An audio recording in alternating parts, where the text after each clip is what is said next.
દાણી લીમડામાં મહિલા પોલીસનો વેશ પલટો, ફરાર આરોપી તૌફિક સલીમ શેખને મળવા બોલાવી ઝડપ્યો, ચતુર પ્લાનથી રિવરફ્રન્ટ પરથી કરાઈ ધરપકડ।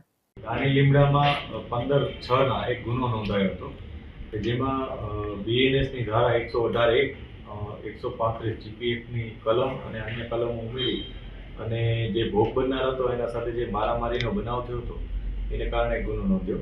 આ ઘટનામાં ત્યારબાદ જે આરોપી તરીકે એક નામ ખુલ્યું હતું તૌફિક, એના સિવાય એનું આખું નામ પોલીસ પાસે ન હતું।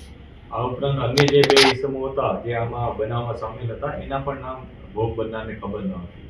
આ ઘટનામાં ત્યારબાદ પોલીસે જે આ તૌફિક નામના વ્યક્તિ છે એને શોધવાની પ્રયાસ ચાલુ કર્યા।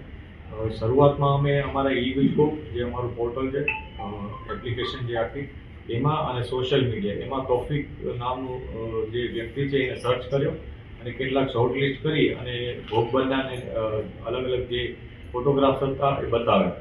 એમાંથી એણે એક વ્યક્તિ તૌફિક સલીમ શેખ જે દાણી લીમડામાં જ રહે છે એને આઈડેન્ટિફાઈ કરીને બતાવ્યું કે આ એ જ વ્યક્તિ છે કે જેણે એના સાથે મારામારી કરી હતી।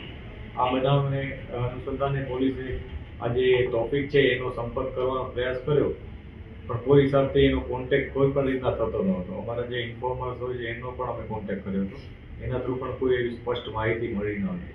ત્યારબાદ અમે વધુ એમાં ટેકનિકલ ડિટેલમાં ઉતર્યા અને આ ઉપરાંત અમારા પોલીસ કર્મચારીઓએ એક આઈડી બનાવ્યું અને એ આઈડી થ્રુ આ તૌફિકનો સંપર્ક સોશિયલ મીડિયામાં કરવાની કોશિશ કરી અને જેમાં અમને સફળતા મળી હતી।